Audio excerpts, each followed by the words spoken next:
The best thing I've done is ringing in the competitions because it shows what you're capable of doing, and I just find the competitions really fun.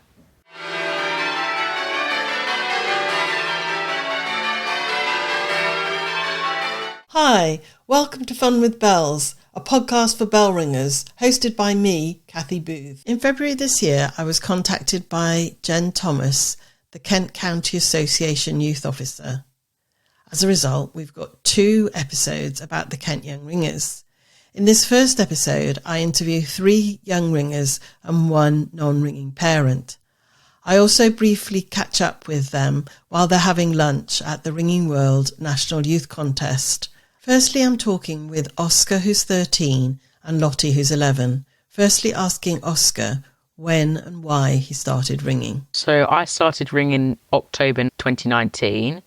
I started ringing because I'm quite involved with the church. I do choir and my grandma organises a lot of things for the church.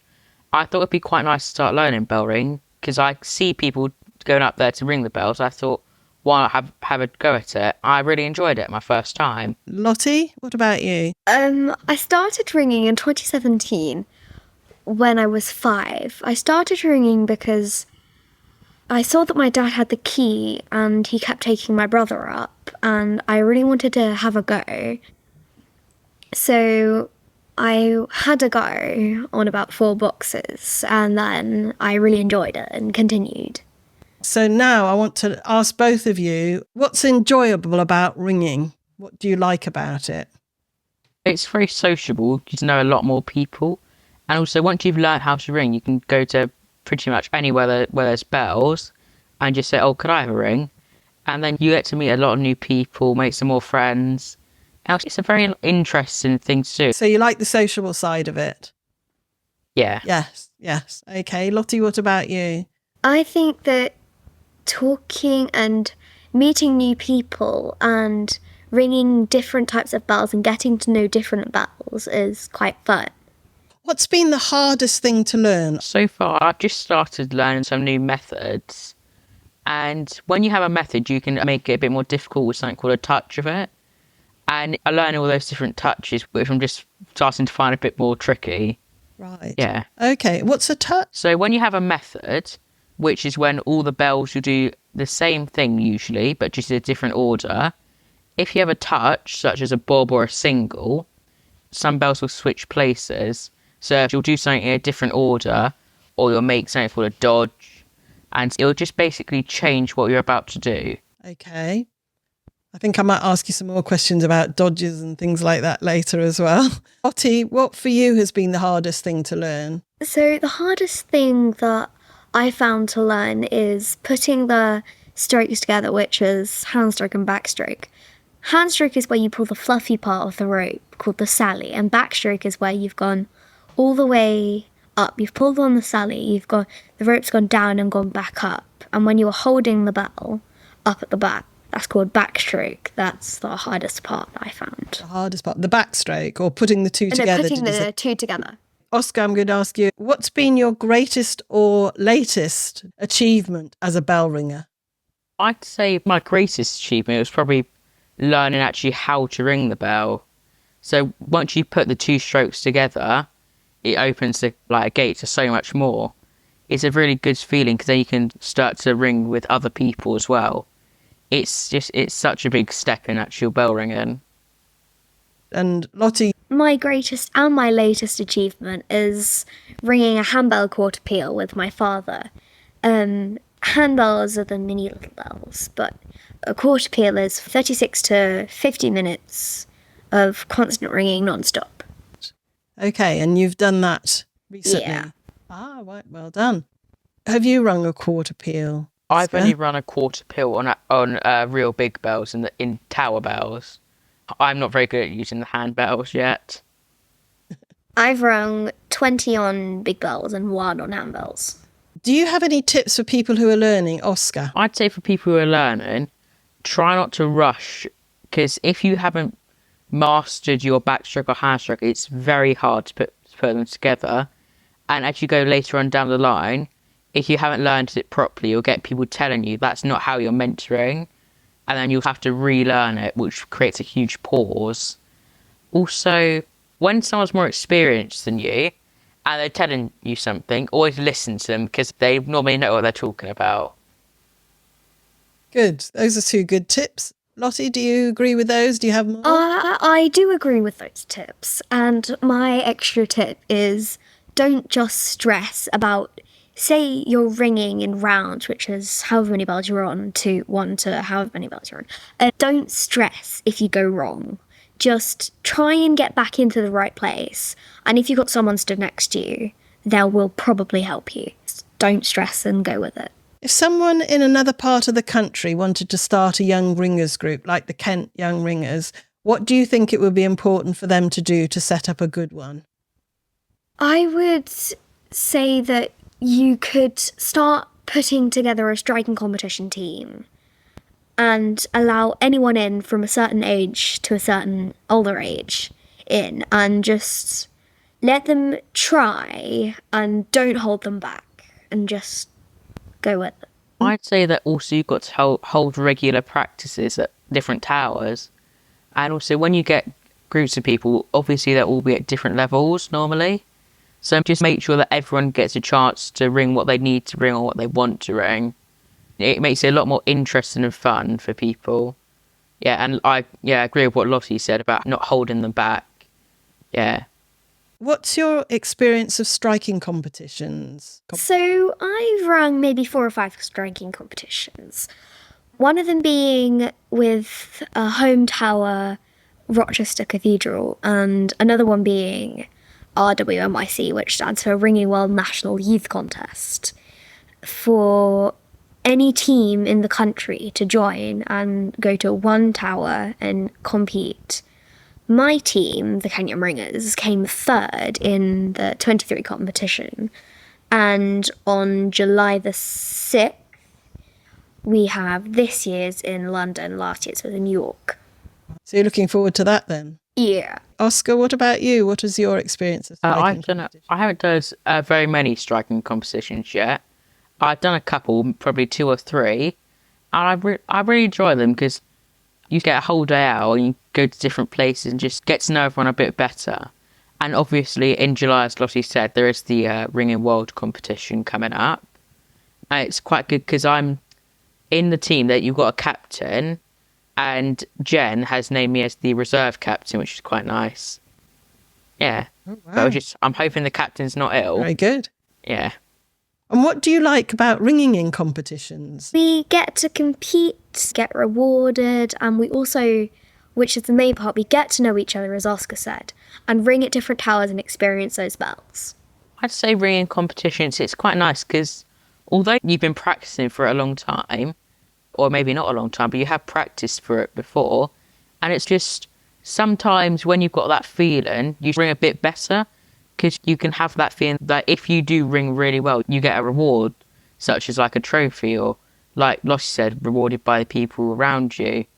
Yeah, it just gives you drive to ring better. Now I wanted to get on to the section where I'm going to ask you about these bell ringing terms that I've heard of. Okay, so we'll take it in turns, but if anybody has anything to add to what the other person said or wants to explain it in a different way, then we can do that as well. So start with Lottie. What are places? Places are where you... So say you're doing 3-4 places, which is when you're making places in the 3rd and 4th.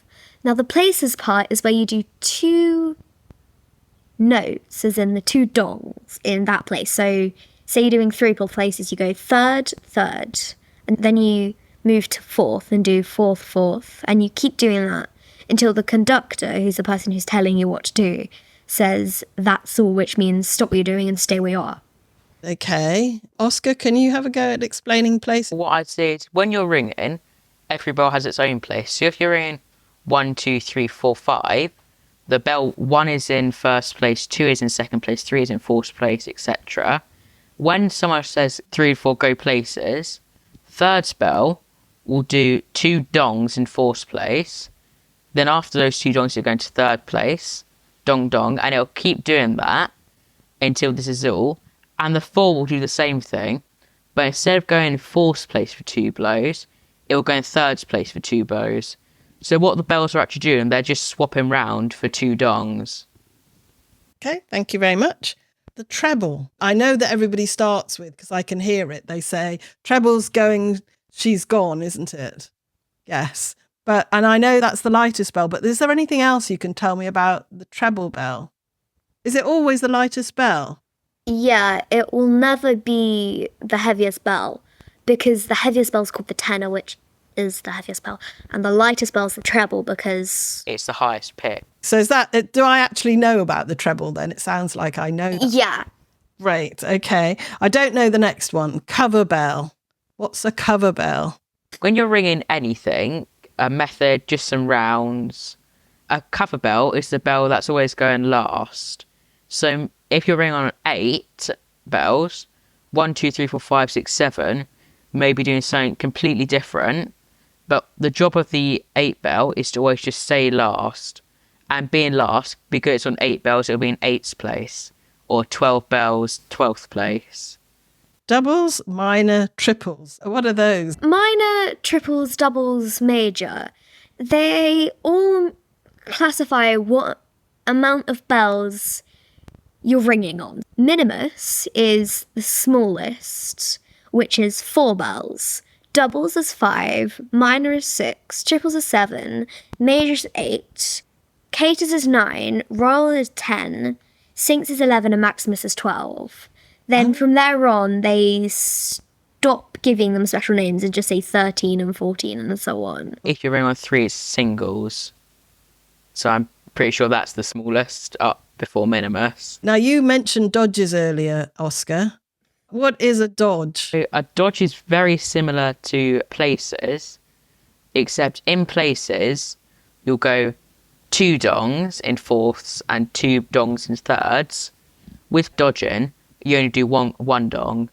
If you're going 3-4 go dodging, the thirds will do a dong in fourths, a dong in thirds, a dong in fourths, a dong in thirds. And the same for the 4, but just a dong in thirds first. And they'll keep going until the conductor says, this is all. And bobs, are they different again? It involves 2 or more bells that will swap over.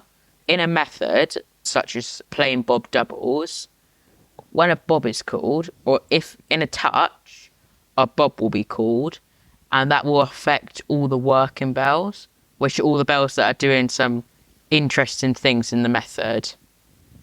Yeah, and then I'm not quite sure what it is, so I'll let Lottie explain a bit more on that. So a bob is where 2 bells, normally the 1 and a even place bell, so 2nd, 4th or 6th in mine, will just stay where they are. And the other pairs will swap. So say a bob is called and it's at the end of the method, instead of going 1, 2, 3, 4, 5, 6, in minor, it'll be probably 1, 3, 2, 4, 6, 5, because then they all change what they're doing and continue as though they were a different bell. Hunting. Oscar? Yeah, hunting's a bit easier than explaining bobs. As I said earlier, all the bells, however many are on, they're all in a certain place. So 1, 2, 3, 4, 5, 6. 1 is in first place because it's the first bell. 2 is in second place because it's the second bell, etc. When bells go hunting, that means that if they're an even bell, they'll move down a place closer to the first place bell. So if it's the 4, it'll go third place, second place, then first place, and then seconds, thirds, fourths, fifths. So when you're hunting, you're always going first place twice, and however, if it's on 7 bells, you go 7ths twice, on 9 bells, 9 twice, on 10 twice. And it's the same on odd bells, except you go up towards the back first. Have you got anything to add? Not really, because Oscar really covered most of it. Well, all of it. Okay, lovely. And now my last question to each of you. What's the best thing that you've done with the Kent Young Ringers? Oscar, would you like to answer that one first? I'd say one of the best things about the Young Ringers is probably I really like the car journeys because they're quite interesting sometimes. And it's a really good place because you get to have a good joke about in the car. It's just really fun because you get to go to different towers, ring some different bells. And it's in between going to those towers, you get to have this little break where you can joke about in it. Yeah, it's just really nice and just quite friendly. And Lottie, what's the best thing that you've done with the Kent Young Ringers? The best thing I've done is ringing in the competitions because it shows what you're capable of doing and it proves how good your team is from that section of ringers. It shows your team, and I just find the competitions really fun. Thanks to Oscar and Lottie, who I also caught up at the Ringing World National Youth Contest as they were having their lunch at 120 Fenchurch Street in the garden there. And the first thing is, Lottie's going to tell me about what she's enjoyed about the day so far. So today I've enjoyed all the different ringing we've been doing and walking around and having fun with other people. And at the tower we had just before lunch, we rung Plain Hunt on 7. Oscar told me a little bit more about their day. So today we met up at St Mary Le Bow. We had breakfast and a bit of a team talk. And then whilst we were waiting to ring at the 12 Bowl Tower, St Mary Le Bow, we had to go on a mini ring and had to look at all the stalls there. Then we had a go at the St Mary Le Bow, which was very nice actually. We all got to ring on 12 bells and call changes. I managed to get ringed round to the 10, which was nice. And then after that we walked over to St Giles Cripplegate. That is a 12 Bowl Tower, but we only got to ring 8 unfortunately. But still, it was very good. They're very different bells to the bells we've been usually ringing on. But we practiced our test piece there, and hopefully it should go well. So we're just having our lunch now at the garden, and once we've had this, we're going to go and do our test piece. So hopefully that will go well. Then we've got a few more towers to go to, then we get the results in St Paul's. Now a short excerpt from the test piece.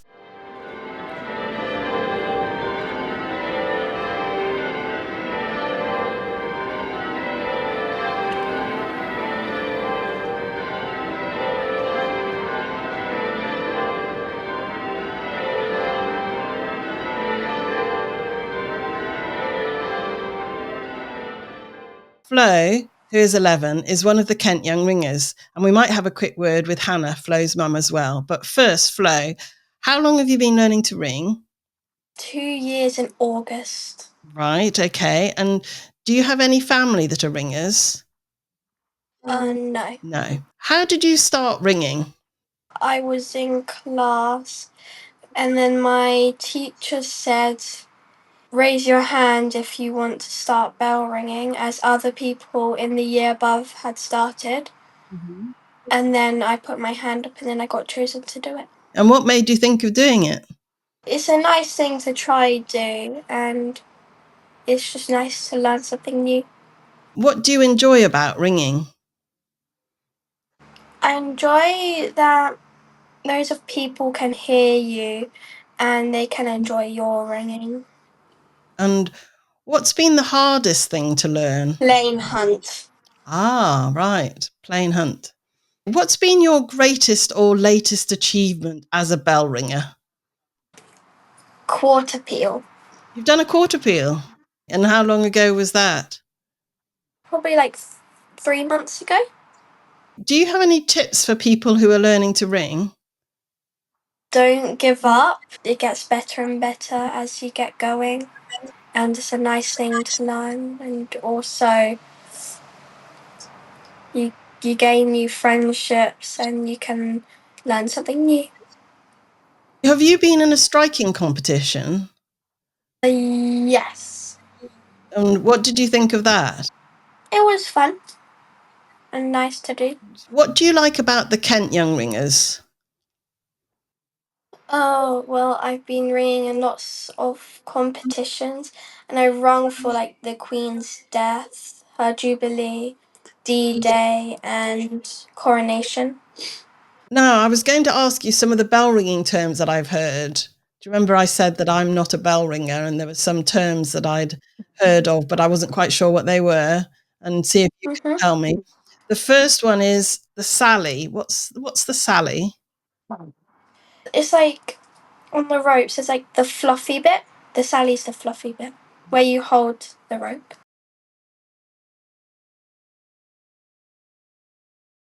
And what are rounds? It's like imagine a circle, and then you're playing like the treble, the 2, then the 3, then the 4, then the 5, and then so on until you get to the tenor, and then yeah, and then you keep on going until someone says stand. And what's the tenor? Is the last bell, and it varies in how many bells you have in a tower. And I've also heard of call changes. What are call changes? So it's when 2 bells swap places. So then the third bell could be ringing in second place, and then the second bell would ring in third place. What do they say when they're trying to get you to do that? If it's with the 2 and the 3, then you would say 2 to 3. And what do bell ringers say at the beginning and end of ringing? The person starting would say, "Look 2, treble's going, she's gone." And then at the end, you would say stand, and that means that you have to stop ringing and stand the bell at handstroke or backstroke. Maybe you could explain those to me. Handstroke is when you can like see the Sally, Mm-hmm. and then backstroke is when you can only see the end of the rope. And what's the best thing you've done with the Kent Young Ringers? What was the thing that you liked the most? Ringing for D-Day. D-Day. What was good about that? It's like you're ringing for the people who died in the war. To remember them. Yes. Yes. Yeah. To remember them. Yes. I'm just going to ask your mum a couple of questions now. Mm-hmm. Hannah, what did you think of Flo taking up bell ringing? I initially thought I was surprised that she wanted to do it, but she'd just gone to a new school and was sort of embracing what was going on at the school. So we just said, yeah, go for it. How do you find Flo with her bell ringing? I think it's been amazing for her. She really lacked confidence, and you would never have found Flo speaking to older people, be it teenagers or adults. It's really given her the confidence to do that, because when she did her court appeal, she was ringing with all adults, and she must have been the youngest by sort of 20 years, if not more. And she would never have had the confidence to do that. So it's really increased her confidence massively. And was there anything else that you wanted to say, Hannah? Whilst bell ringing isn't the most obvious choice for children, I think there are so many things to be gained from it. It allows them to almost put back into the area where they live. That's the thing that Flo enjoys the most, is knowing that people in the school area or in the village where we live, they can hear her doing that. And I think that's just such a lovely thing to do. Whilst I think people are surprised that they have such young ringers, I just think it's an excellent experience. It's given her so many things to be able to talk about. She's got involved in so many things that she perhaps wouldn't have been involved with if she hadn't been doing bell ringing. Thank you to Flo, her mum Hannah, Oscar and Lottie for their interviews in this episode. In a future episode, we'll be hearing from Jen Thomas, Neil Jones and Steph Runting about what's involved in organising a group like this. However, that will be after next month's episode, which is about the Oldest Guild, who are celebrating their 150th anniversary this year. If you've enjoyed this episode, then please share it. This podcast was put together by a team. Special thanks go to Anne Tansley Thomas, Emily Roderick, John Gwynn, Emily Watts, the Society of Cambridge Youths for the ringing at the beginning of the show, and for the video at the end of the show of the ringing by the Lilliputters Guild, YouTuber Simon Edwards. Thank you.